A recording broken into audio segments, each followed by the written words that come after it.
Welcome to Abrar electrical world channel. Please नए engineers को ज़रूर ये चीज़ें बताएं और उनको साथ शेयर कर दें, सब्सक्राइब करवा दें, क्योंकि नए इंजीनियर्स का मेरा मुराद है कि जो बाहर जाने के लिए मिडिल मैनेजमेंट 10 साल 15 साल एक्सपीरियंस वाले, 40 साल की एज तक के लोग, उनके लिए बहुत ज़रूरी है। क्योंकि आपको पता है कि इस वक्त पूरी दुनिया में ख़ास तौर पे इलेक्ट्रिकल इंजीनियर्स की रिक्वायरमेंट बहुत ज़्यादा हो गई है। और कोविड के बाद जर्मनी, ऑस्ट्रेलिया, कनाडा, यूएसए और सब जगह, बहुत सी जगह आसानियां पैदा की जा रही हैं कि जो स्किल्ड इंजीनियर हैं, स्किल्ड लोग हैं, उनको लाया जाए। अब आप ओंटारियो की मिसाल देखें कि उन्होंने कैनेडियन एक्सपीरियंस इंजीनियर्स के लिए सिर्फ ख़त्म कर दिया, औरों के लिए नहीं, सिर्फ इंजीनियर्स के लिए कैनेडियन एक्सपीरियंस की शर्त ख़त्म कर दी। अगर आपको यहाँ पाकिस्तान में किसी भी किस्म का एक्सपीरियंस है इलेक्ट्रिकल का, तो आपको वहाँ पर जॉब के लिए आप अहल हो गए। तो ये बहुत बड़ा चेंज है। जो पहले पुराने इंजीनियर हमारे गए हुए हैं बेचारे, 15 साल थे, 20 साल से रह रहे थे, तो कैनेडियन एक्सपीरियंस की शर्त की वजह से उन्हें कोई नौकरी नहीं मिल पाती थी। तो ज़ाहिर है जब कनाडा में नहीं रहे तो एक्सपीरियंस कहाँ से आ जाएगा। तो उनको थोड़ा से निचले दर्जे की जॉब मिलती थी। तो ये देखें, ये इतनी बड़ी ब्रेक थ्रू है। तो ख़ास तौर पे जो नए टॉपिक हैं, power quality, alternative energy, fact devices और बहुत सी चीज़ें जो ट्रांजिएंट को कम करने की मिटिगेशन के तरीके होते हैं, जो मैंने वीडियो बना के लोड किए हुए हैं कि किस तरीके से आप इनरश करंट को कम करते हैं। तो ये चीज़ें आपके लिए बहुत ज़रूरी हैं। तो ये पावर क्वालिटी के सिलसिले में मेरे दूसरा लेक्चर है। आप कम से कम देखेंगे 10 लेक्चर इसके ऊपर मेरे होंगे। और मैंने आपको बार बार बताया है कि इससे बिल्कुल नई चीज़ ना समझें। ये जो आप हमेशा से सुनते आए वही प्रॉब्लम्स हैं, उन्हीं का तस्करा दूसरे तरीक़ों से, और उन्हीं का तरीका जब अंग्रेज़ी में कर देते हैं तो माशाल्लाह हम लोग समझते हैं बहुत ज़बरदस्त नॉलेज में इजाफा हो गया। तो ये हमारा एक अपना एहसास कमतरी तो मौजूद है।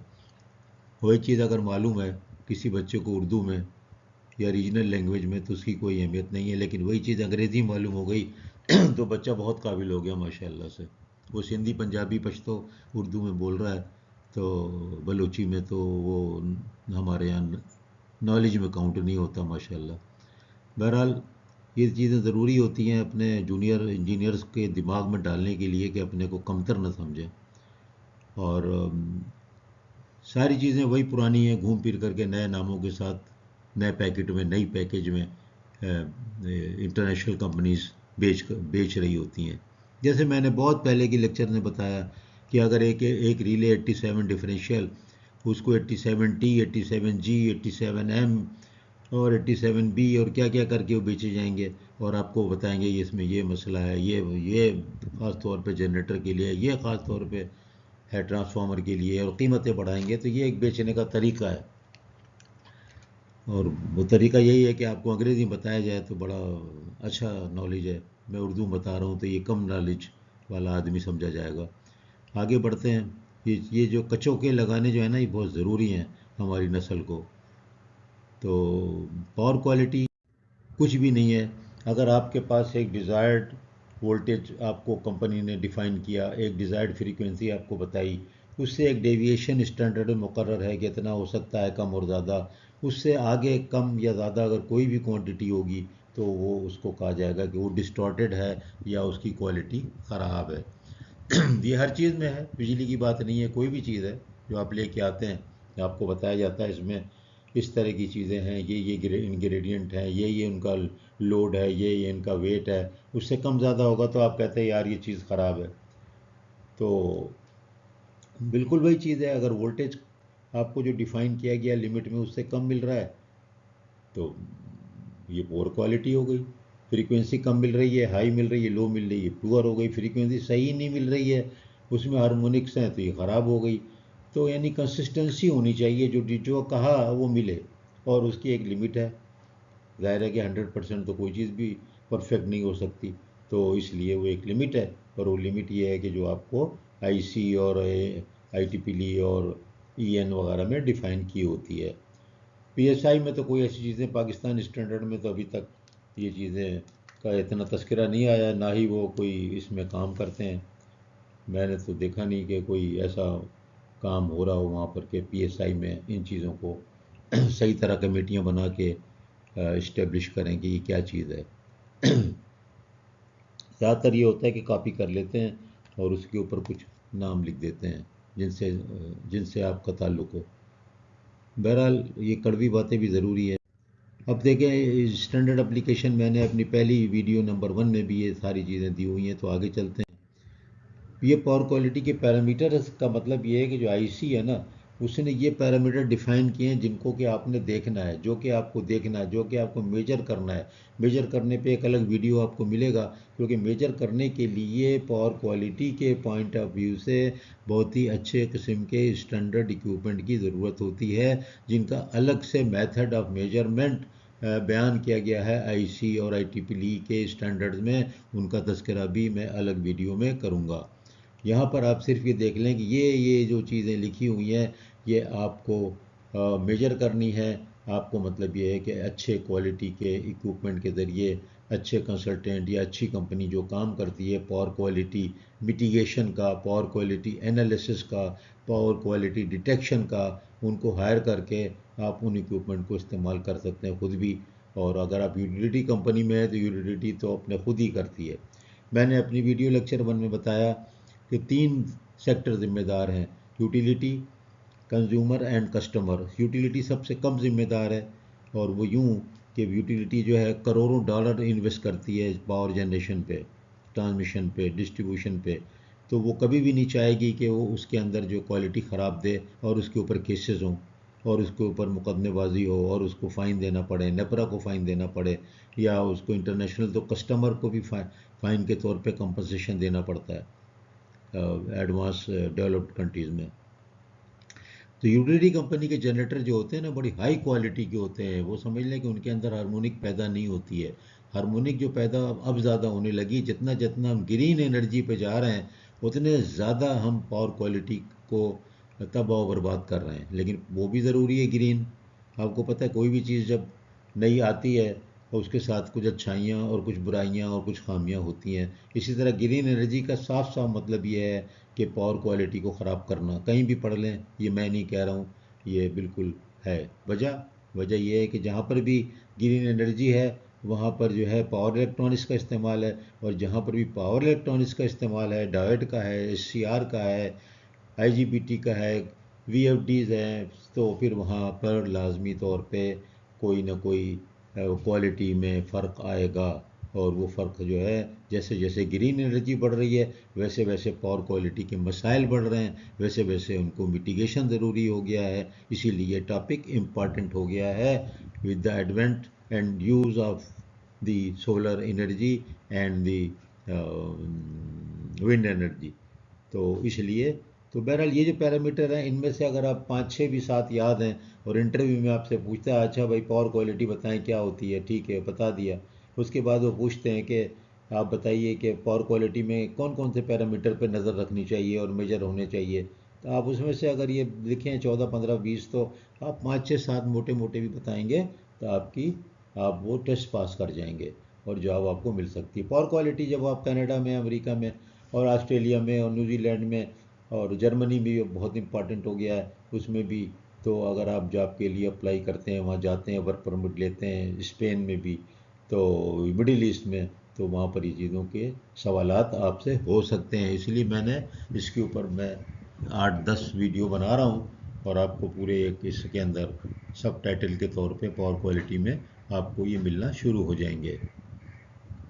अब कुछ टर्म देख लेते हैं। अब देखो टर्म आप जब देखेंगे तो आपको लगेगा कि हाँ यार ये टर्म तो मालूम है। तो यही मैं कहता हूँ कि यार बिल्कुल ना समझो कि आपको कुछ नहीं मालूम है, आपको सब कुछ मालूम है। सिर्फ हम उसको नया पैकेज में नए तरीके से जो है वो एकेडमिक्स में नए तरीके से मार्केटिंग के लिए, नए तरीके से समझाने के लिए और ख़ास तौर पे स्टैंडर्ड्स के मुताबिक समझाने के लिए हमको वो टर्म इस्तेमाल करनी ज़रूरी है। इंटरव्यू में भी आप देखिए वोल्टेज स्वेल, स्वेल का मतलब उर्दू में आप तो जानते हैं ना कि जैसे कि कोई चीज़ फूल जाती है उसको स्वेलिंग कहते हैं ना। जब आप कहते हैं यार ये स्वेलिंग हो रही है आपके चेहरे पे, इसका मतलब है कि कोई उभार सा हो गया है अनवांटेड। तो वही अनवांटेड यानी जो ओवर वोल्टेज था उसी को असल में स्वेल कह रहे हैं। और ख़ास तौर पे ये अमेरिकन कह लें कि टेक्नोलॉजी है ये अब ज़्यादा कॉमन हो गई। लेकिन ये वही है कि हाई वोल्टेज जो आप कहते हैं ना, हाई वोल्टेज हो गया तो ये वही है वोल्टेज स्वेलिंग, यानी कि स्वेल हो गया कर्व। एक मैंने वीडियो बनाई है कि ट्रांसमिशन लाइन में वोल्टेज ड्रॉप किस तरह होता है। अगर आप उसको कभी आपने देखा हो तो कर्व जो है वो भी ऐसा पैराबोला होता है, कभी वो ओपन अप कभी डाउन। ओपन अप जब राइज होता है बीच में ही, तो सेंटर में ऑफ द लाइन जहाँ पर कि आप फैक डिवाइसेस लगाते हैं, ये centre of the line distance के हिसाब से, वहाँ पे देखें कि वो कर्व जो उभरा हुआ है तो वो कर्व जो है वो वही स्वेलिंग है। और मैं कई वीडियो बनाऊंगा अलग अलग किस्म से जिसमें आपको कर्व भी दिखाऊंगा इसी सीरीज़ में पावर क्वालिटी की। और यहाँ पर मैंने देखें आपको RMS भी मेंशन कर दिया है कि कभी पीक ना समझ जाए इंटरव्यू में, अगर पूछ ले कोई हाँ भाई ये पीक वोल्टेज की बात कर रहे हो या आप कर रहे हो RMS की, तो आप कट कहें नहीं सर RMS की बात हो रही है। तो ये देखें 10% से 80% के दरमियान। अच्छा, इसको उससे कंफ्यूज मत करें जो 5% प्लस माइनस जो है वोल्टेज जो है वो अलाउ है अप एंड डाउन होना, वो एक बिल्कुल अलग बात है। ये हम पावर क्वालिटी की बात कर रहे हैं कि क्वालिटी की ये लिमिट्स हैं। तो ये आप उससे मिला ना दें कभी कि आप कहें कि वो जो वोल्टेज वेरिएशन अलाउ है 5% टू 20 पे ±5%, तो वो उसके ऊपर आप मुकदमा करने चले जाएं। नहीं, वो आप ये देखें कि यहाँ पर जो ये चीज़ है, आप देखें खुद ही देख लें कि जो मैंने आपको बताया कि इनको मेजर कैसे कर सकते हैं आप नॉर्मल इंस्ट्रूमेंट से। इसके लिए स्पेशल इंस्ट्रूमेंट चाहिए, स्पेशल क्लास ऑफ इंस्ट्रूमेंट चाहिए। वो उसके ऊपर भी मैंने एक वीडियो बनाई है, वो आप ज़रूर देखिएगा, क्योंकि ऐसे वोल्टेज मेजर नहीं हो सकता जैसे कि आपके आम इंस्ट्रूमेंट लगे हुए हैं। फिर वोल्टेज डिप देखो, वो डिप आपको पता है कि एक सब डिप आता है, आप बोलते हैं आमतौर पे उर्दू में भी डिप ही कहते हैं हम लोग, कुछ भी नहीं कहते यार वो डिप आया। डिप आया का मतलब ये होता है वोल्टेज एकदम से कोई लो हुआ और फिर नॉर्मल हो गया, और उसको सैग भी कहते हैं। तो आप देखें कि इसका टाइम क्या है, 0.5 साइकिल टू 1 मिनट। ऊपर वाले का भी इतना ही है 0.5 साइकिल। एक साइकिल कितना होता है, एक साइकिल होता है हमारी 50 फ्रीक्वेंसी है ना, 50 हर्ट्ज, तो वो 20 मिली सेकेंड का एक साइकिल होता है।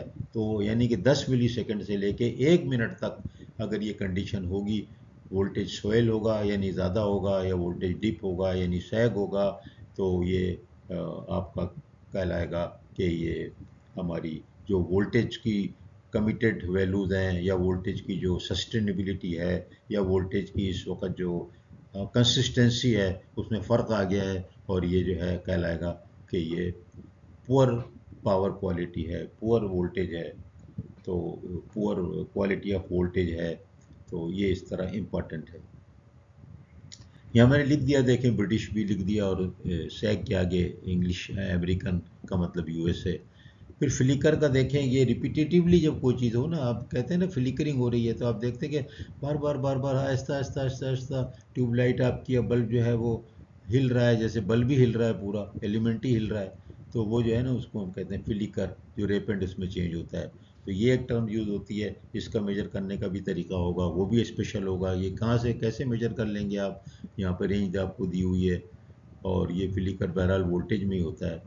तो ये वोल्टेज रिलेटेड टर्म मैंने खास तौर पे लिख दिया है यहाँ पे। फिर देखिए इम्पल्स सर्ज, अब सर्च किया, आप देखिए मेरी सर्च के ऊपर कई वीडियोस हैं, लाइटिंग स्ट्रोक पे है, स्विचिंग सर्च पे है, जो पावर फ्रीक्वेंसी वोल्टेज सर्च पे है, लाइटिंग सर्च पे है, सब के ऊपर मेरी अलग अलग बहुत लंबी लंबी वीडियोस हैं। बहुत लंबी मतलब ये कि मैं 10 मिनट 15 मिनट की लाइटिंग अरेस्टर पे हैं। तो वो देखिए अरेस्टर की जैसे बात आई ना, तो ये ऑटोमेटिक आप खुद समझ जाएं कि जब लाइटिंग अरेस्टर लगाएंगे तो लाइटिंग सर्ज जो आ रहा है वो है पुअर क्वालिटी क्रिएट कर रहा है, स्पाइक आ रही है बहुत ज़बरदस्त किस्म की। अब लाइटिंग अरेस्टर क्या कर रहा है कि उस लाइटिंग सर्च को का इफेक्ट को कम कर रहा है। तो अब खुद तो खुद देखो, यहाँ पर मैं आपको वीडियो बना के बताऊँ या ना बताऊँ, लाइटिंग अरेस्टर क्या हुआ, एक मिटिगेशन का या लाइटिंग अरेस्टर के इफेक्ट को कम करने का एक इंस्ट्रूमेंट हो गया ना। तो अगर आप मिटिगेशन का सवाल पूछे कोई, आपने नहीं भी पढ़ा है, तो जो चीज़ आपको समझ में आप बता दें, मिसाल वोल्टेज लो और हाई का आपको नहीं पढ़ा ना, आपके यार क्या क्या तरीका है, आप कहते हैं सर वो ऑटोमेटिक वोल्टेज रेगुलेटर लगा दें, लगे होते हैं ट्रांसफार्मर पे, जनरेटर पे, सर वो कंट्रोल करते हैं। देखें हर के टर्म के हर प्रॉब्लम का सलूशन आपने पढ़ा हुआ है, मैं ये बार बार बता रहा हूँ। और मैं उसी को इसलिए बता रहा हूँ कि किताबों में या लेक्चर में इस तरह कोई नहीं बता रहा है कि भाई ये तुमको मालूम है ये यही चीज़ है। और तुमको खुद गौर करो कि अगर ये प्रॉब्लम है तो मैं क्या करूँगा, वो प्रॉब्लम है तो मैं क्या करूँगा। एक्सेप्ट के हार्मोनिक्स वगैरह उसका थोड़ा सा मामला कॉम्प्लिकेटेड है, या फैक्ट डिवाइसेस का मामला थोड़ा कॉम्प्लिकेटेड है, वो भी इतना नहीं है। आपको पता है फ़िल्टर क्यों लगाते हैं यार? फ़िल्टर नहीं पता आपको? फ़िल्टर से फ्रीक्वेंसी को बाईपास नहीं कर देते, लो और हाई को जो ज़रूरत हो नहीं ले लेते, पीएलसीसी में नहीं करते ये सब। तो आप देखें कि जितने भी प्रॉब्लम एंड कॉजेज़ हैं उन सब के सोल्यूशन आपको खुद पता हैं। हाँ, वीडियो मैंने बनाई है, आप उसको देखिएगा, लेकिन ध्यान में रखें कि कभी भी इंटरव्यू में सवाल हो, यार अंडर वोल्टेज है तो अच्छा ठीक है चलो हो गया ये तो, लेकिन कैसे सही करोगे? अरे बताए भाई यार, वोल्टेज जनरेटर पे एक्साइटेशन बढ़ा लेंगे। अरे सर वो जो है वो ऑटोमेटिक वोल्टेज रेगुलेटर खुद सेंस करके वोल्टेज को बढ़ा लेगा। अगर लोड बहुत ज़्यादा हो गया लोड को कम कर लेंगे। मतलब ये कि देखिए उसका मिटिगेशन इनबिल्ट है, आपको मालूम है। कभी कंफ्यूज मत हो कि आपने नहीं पढ़ा, कहेंगे नहीं सर वो तो मुझे नहीं पता। इम्पल्स आएगा तो क्या करूँगा, इम्पल्स आएगा तो ये करोगे। इस तरह स्विचिंग सर्च का इम्पल्स आएगा तो मेरी एक पूरी वीडियो लेक्चर है कि किस तरह से जो है आप वोल्टेज को ज़ीरो वोल्टेज पे किस जगह पे ऑन करें, साइन वेव बना के मैंने बताई है। तो उस वक्त जो है ट्रांसफार्मर का इंडक्स कम हो जाएगा। इंडक्स क्या चीज़ हुआ? इंडक्स भी एक पुअर क्वालिटी को जनरेट कर रहा है, हार्मोनिक्स को कर रहा है। इसी तरह आप किस किस वेव फॉर्म के किस हिस्से पे आप ट्रांसमिशन लाइन को ऑन करेंगे, आप बता देंगे कि यार वो ये वजह है, हार्मोनिक्स होते हैं, तो वो मिटिगेशन का तरीका हो गया। तो देखिए बहुत आसान है, सारी वीडियो बन चुकी हैं। मैं फिर से वो सारी वीडियो इसमें थोड़ी थोड़ी करके डालूंगा ताकि आपको याद दहानी हो जाए। अब ये वेरिएशन ऑफ फ्रीक्वेंसी किसको नहीं मालूम यार, ये सबको आपको पता है ना कि वेरिएशन ऑफ फ्रीक्वेंसी, सिर्फ इसमें मैंने वो दे दिया कि यार इतनी होनी चाहिए इतनी नहीं होनी चाहिए। तो आप देखें ज़्यादातर चीज़ें आप लोगों को मालूम है, कोई ऐसी चीज़ नहीं है। पावर स्विंग पे मेरी पूरी की पूरी कई वीडियोज़ हैं, डिस्टेंस रिले के हवाले से पावर स्विंग पे हैं, पावर स्विंग के हवाले से, पावर फ्लो के हवाले से हैं। और ये सारी चीज़ें आपको डिस्टेंस रिले के केस में भी मैंने आपको बताया है कि किस तरह से ओवरलोडेड लाइन जो हो जाती है वो फॉल्ट के वो फॉल्ट बन जाती है, डिस्टेंस रिले उसको फॉल्ट की तरह देखती है।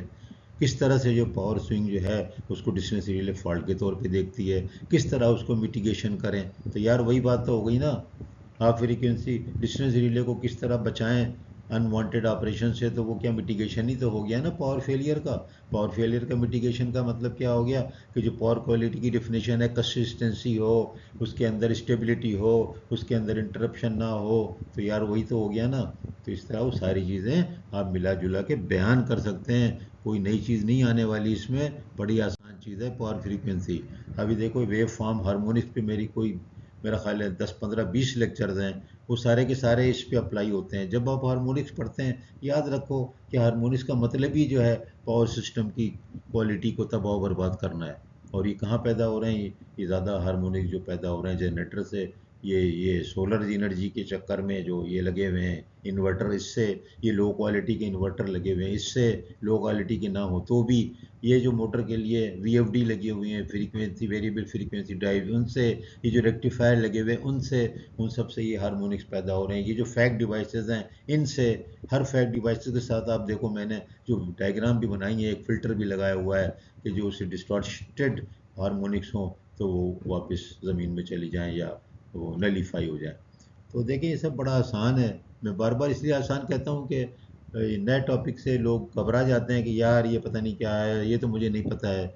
मुझे भी लेक्चर देने को लोग कहते हैं कि पावर हार्मोनिक्स, पावर क्वालिटी पे आप एक सेमिनार कर दें बड़ा, लेकिन मैं तो अब इस पे आ गया हूँ ना कि हर चीज़ मैं यूट्यूब पे देना चाहता हूँ मुफ्त।